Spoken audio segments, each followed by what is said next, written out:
여러분, 달력을 한 장 넘기면 다가오는 붉은 숫자, 설날이라는 글자를 볼 때 가슴 한구석이 묵직하게 내려앉는 기분을 느껴보신 적 없으신가요?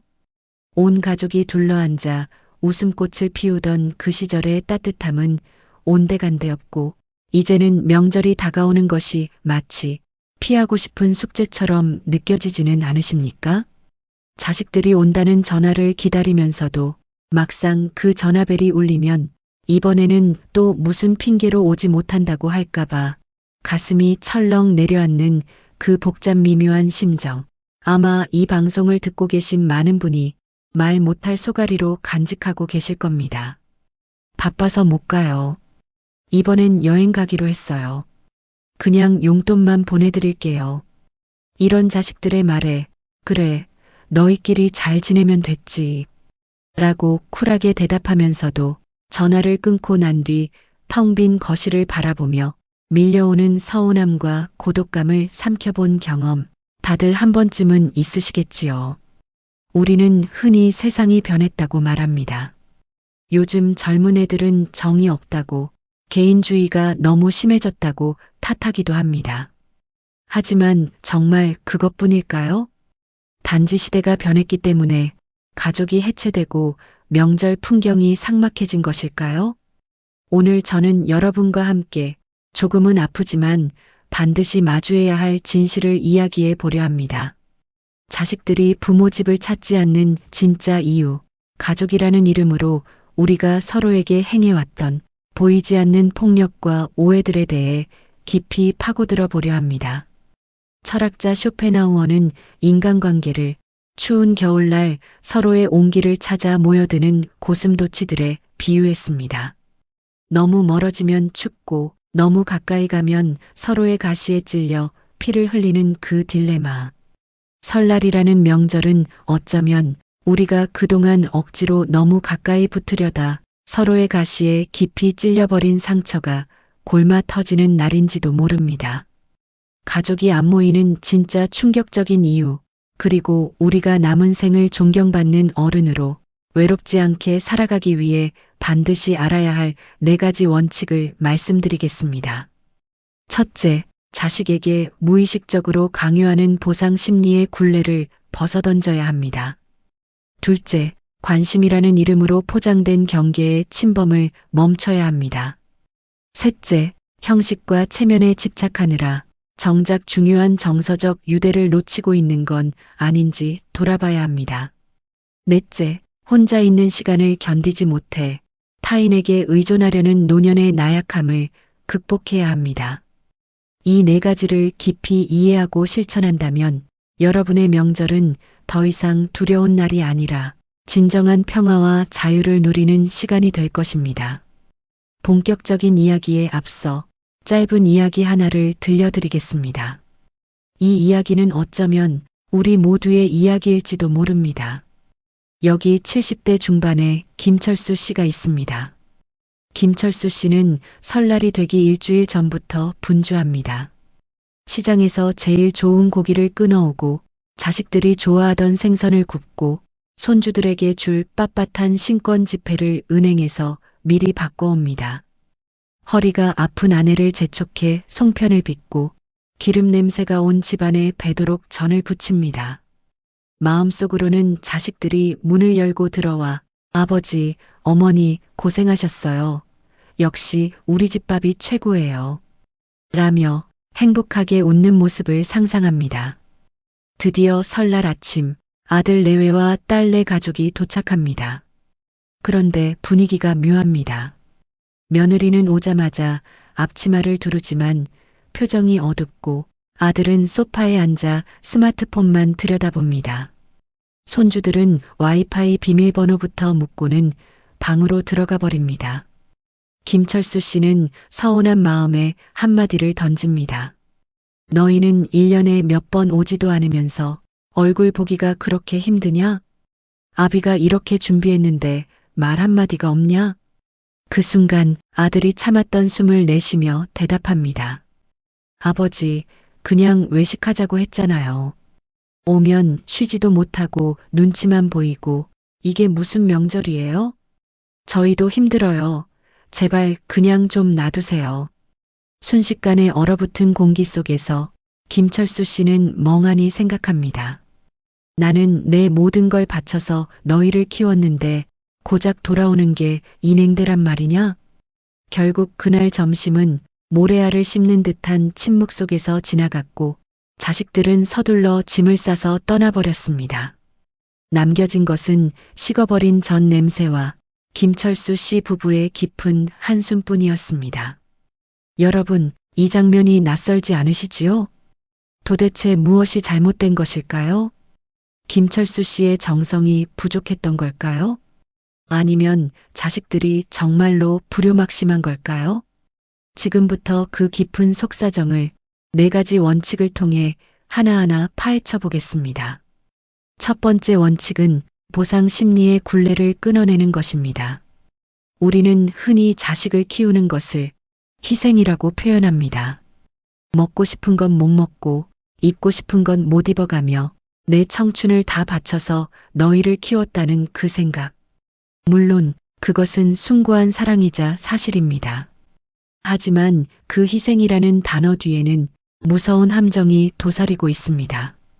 바로 내가 너희에게 이만큼 했으니 너희도 나에게 이만큼은 해야 한다는 무의식적인 청구서입니다. 쇼펜하우어는 말했습니다. 인간의 모든 고통은 자신이 통제할 수 없는 것을 통제하려는 욕망에서 시작된다.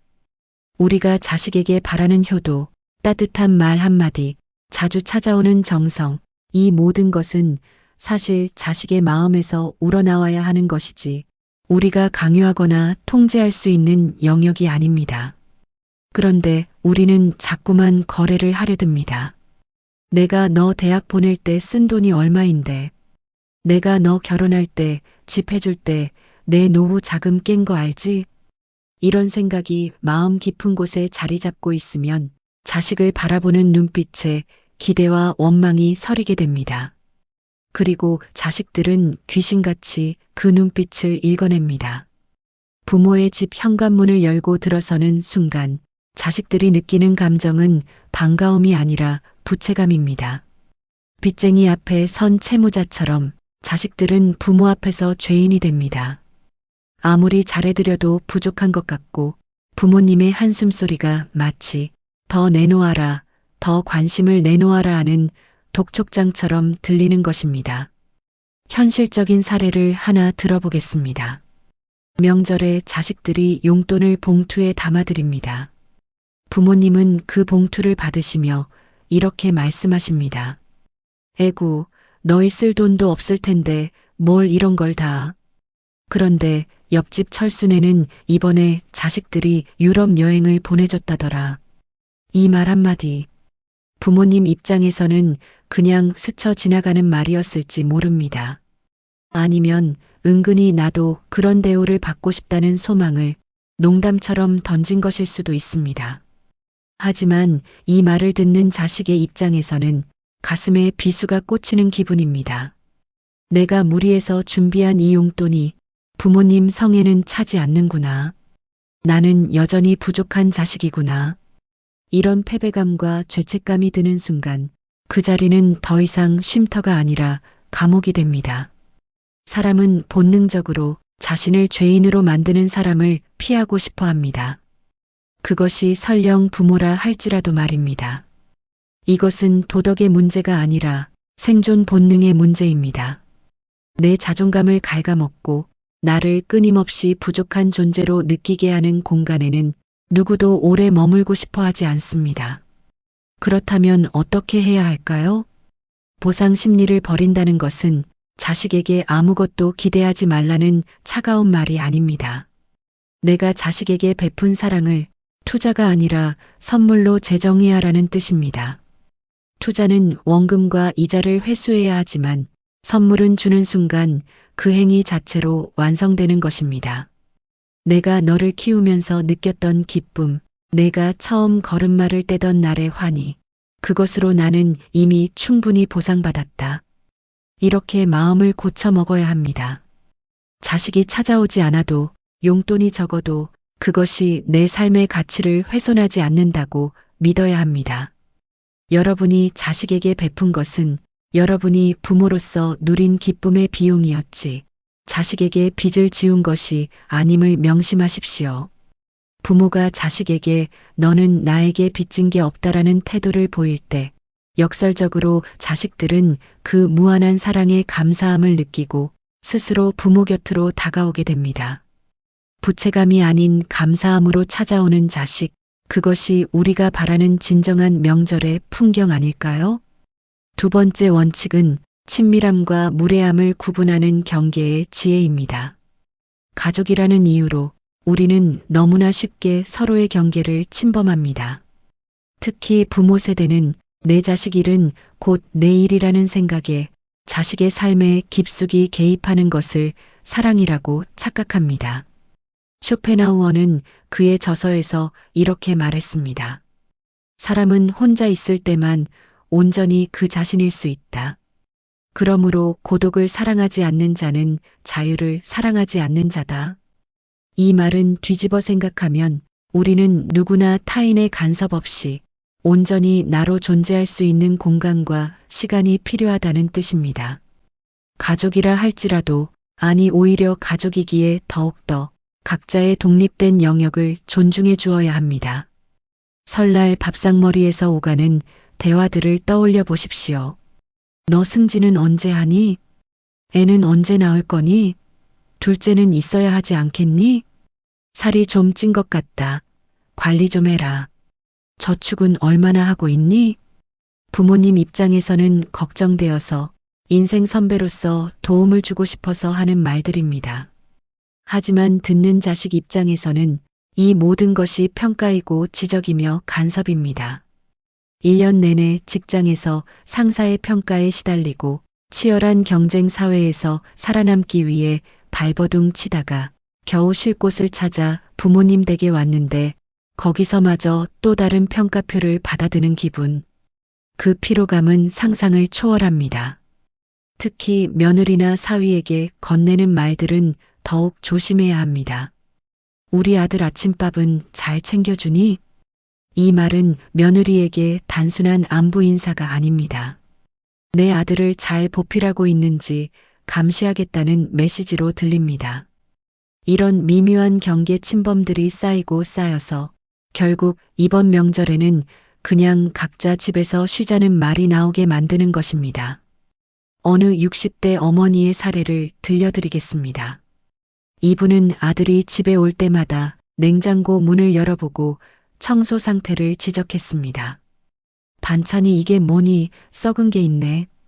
냉장고 정리는 여자가 잘해야 집안이 일어나는 법이다. 며느리가 듣는 앞에서 아들에게 훈수를 두기도 했습니다. 어머니는 그것이 살림의 지혜를 가르쳐주는 것이라 믿었습니다. 하지만 결과는 어땠을까요? 며느리는 시댁에 가는 것을 극도로 꺼리게 되었고 결국 아들 부부는 명절마다 당직 근무가 잡혔다는 핑계를 대며 발길을 끊었습니다. 어머니는 억울해했습니다. 내가 틀린 말 했니? 다 너희 잘 살라고 한 말인데. 여기서 우리가 깨달아야 할 것은 맞는 말이 중요한 게 아니라 상대가 원하지 않는 말은 하지 않는 것이 예의라는 사실입니다. 아무리 좋은 약도 억지로 입에 쑤셔 넣으면 고문이 됩니다. 성인이 된 자식은 더 이상 여러분의 품 안에서 보호받아야 할 어린아이가 아닙니다. 그들은 자신만의 가정을 꾸리고 자신만의 방식대로 삶을 항해해 나가는 독립된 선장들입니다. 그 배가 조금 흔들리더라도 그들이 스스로 키를 잡고 갈 수 있도록 믿고 지켜봐 주는 것, 그것이 진정한 어른의 사랑입니다. 그렇다면 명절에 무슨 이야기를 해야 할까요? 질문하지 말고 관찰하고 공감하십시오. 회사 다니느라 힘들지? 대신에 오늘 내 얼굴을 보니 참 반갑구나. 라고 말하십시오. 애는 언제 낳니? 대신에 내가 요즘 화초를 키운다며? 사진 좀 보여줄래? 라고 그들의 현재 관심사에 대해 물어보십시오. 미래에 대한 걱정이나 과거에 대한 후회가 아니라 지금 이 순간 우리가 함께 맛있는 음식을 먹고 있다는 사실, 서로 건강한 모습으로 마주하고 있다는 사실, 그 감사함에 대해서만 이야기하십시오. 판단과 충고를 멈추는 순간 대화의 문이 열립니다. 자식들이 먼저 자신의 고민을 털어놓을 때까지 침묵하며 들어줄 준비가 되어 있는 부모. 그런 부모 곁에는 자식들이 머물고 싶어 합니다.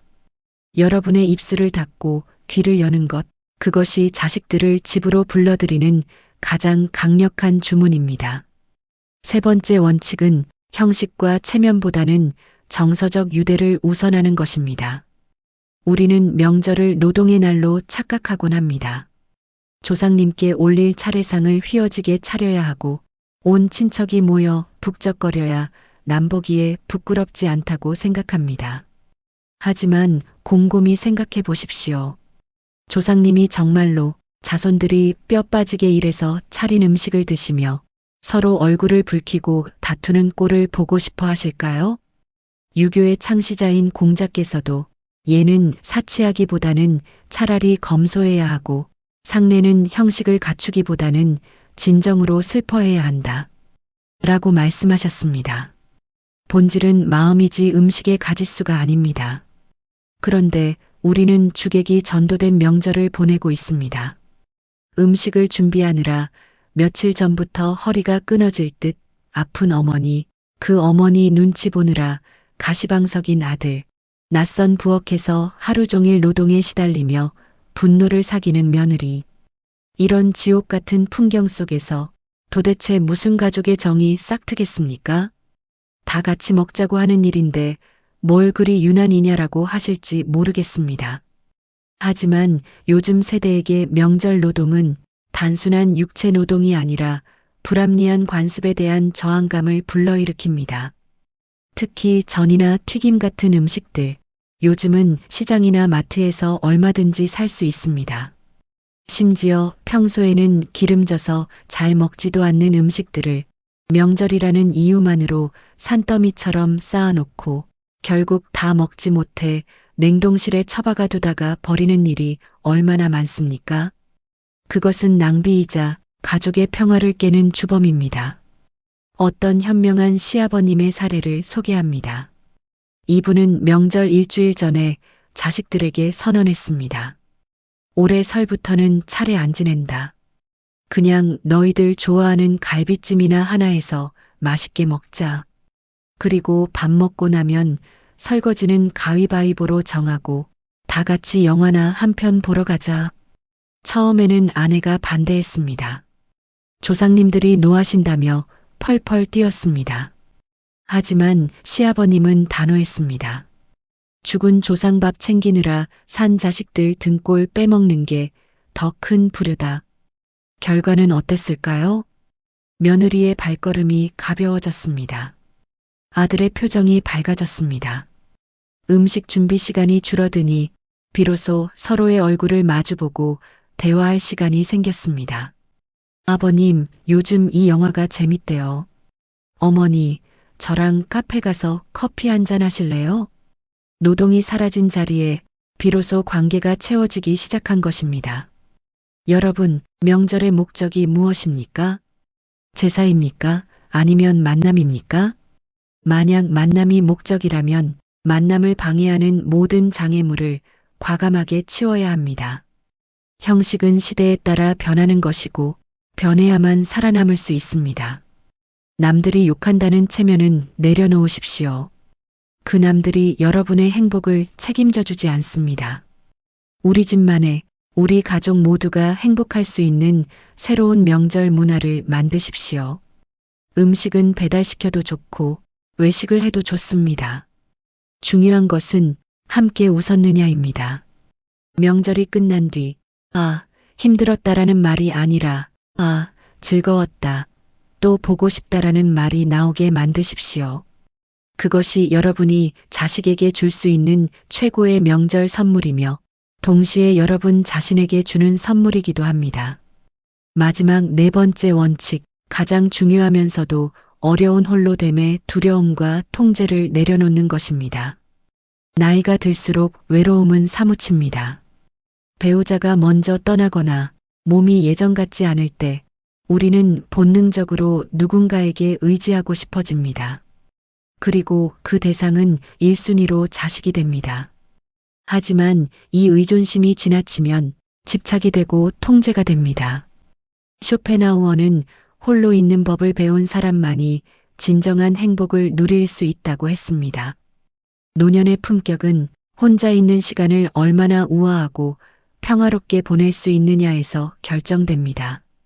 자식들이 오지 않으면 내 인생이 비참해진다고 믿는 분들이 계십니다. 그래서 자식들에게 전화를 걸어 아픈 소리를 하고 죄책감을 자극해서라도 억지로 오게 만듭니다. 내가 아파서 죽을 것 같다. 꿈자리가 사납다. 하지만 그렇게 억지로 끌려온 자식들의 얼굴에 진심 어린 미소가 있을 리 없습니다. 그들은 효도를 하는 것이 아니라 방어를 하러 온 것입니다. 부모의 불안을 잠재우기 위해 잠시 머물다 도망치듯 빠져나갈 뿐입니다.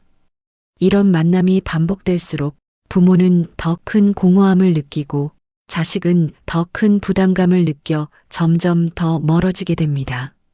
반대로 자식들이 찾아가고 싶어 안달이 나는 부모님들도 계십니다. 그분들의 공통점은 무엇일까요? 바로 자기 삶이 있는 분들입니다. 자식 외에도 즐거움의 원천이 있는 분들입니다. 어머니, 이번 설에 내려갈게요. 이번엔 내가 좀 바쁜데. 복지관 친구들이랑 여행 가기로 했거든. 그냥 다음 달에 시간 날 때 보자. 자식 입장에서는 당황스럽겠지만 한편으로는 안도감과 존경심을 느낍니다. 우리 어머니가 나 없이도 참 멋지게 사시는구나.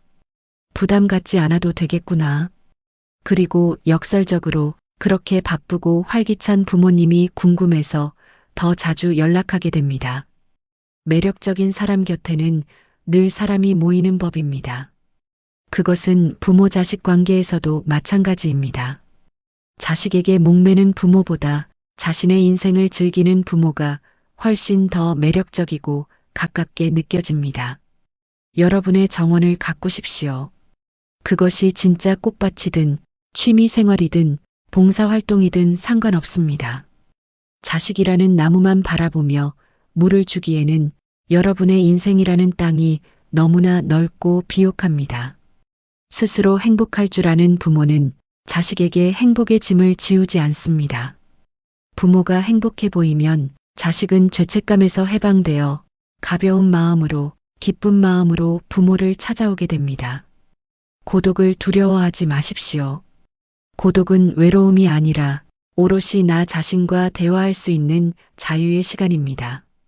여러분이 그 자유를 만끽할 때 여러분은 자식들에게 짐이 아니라 닮고 싶은 인생의 이정표가 될 것입니다. 사랑하는 여러분, 오늘 우리는 설날에 가족들이 모이지 않는 진짜 이유, 그리고 그것을 극복하기 위한 4가지 지혜를 나누었습니다. 첫째, 내가 준 것을 잊어버리고 보상 심리를 버릴 때 자식은 부채감 대신 감사함을 안고 돌아옵니다. 둘째, 간섭과 평가 대신 관찰과 경청을 선택할 때 비로소 대화의 꽃이 피어납니다. 셋째, 형식과 체면이라는 껍데기를 깨고 실속과 즐거움을 채울 때 명절은 노동이 아닌 축제가 됩니다. 넷째, 혼자서도 행복할 수 있는 단단한 마음을 가질 때 우리는 자식에게 매달리는 약자가 아니라 자식을 품어주는 진정한 어른이 됩니다. 물론 이 모든 것을 하루아침에 바꾸기는 쉽지 않을 것입니다. 수십 년간 해오던 습관이 있고 생각의 틀이 있기 때문입니다. 하지만 물이 고이면 썩듯이 가족관계도 흐르지 않고 고정되어 있으면 병이 듭니다. 시대의 흐름에 맞춰 유연하게 변하는 것, 그것이 노년의 가장 큰 지혜이자 용기입니다. 이번 설날에는 뭔가 대단한 것을 준비하려 애쓰지 마십시오. 대신 마음의 짐을 내려놓으십시오. 자식들이 오지 못한다고 해도 그래, 너희도 사느라 바쁘지. 각자 있는 곳에서 행복하면 그게 최고의 명절이다. 라고 진심으로 말해줄 수 있는 여유를 가져보십시오.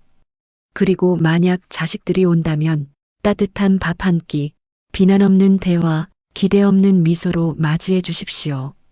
그것만으로도 여러분의 집은 자식들이 세상 풍파에 시달리다 언제든 돌아와 쉬고 싶은 가장 편안한 안식처가 될 것입니다.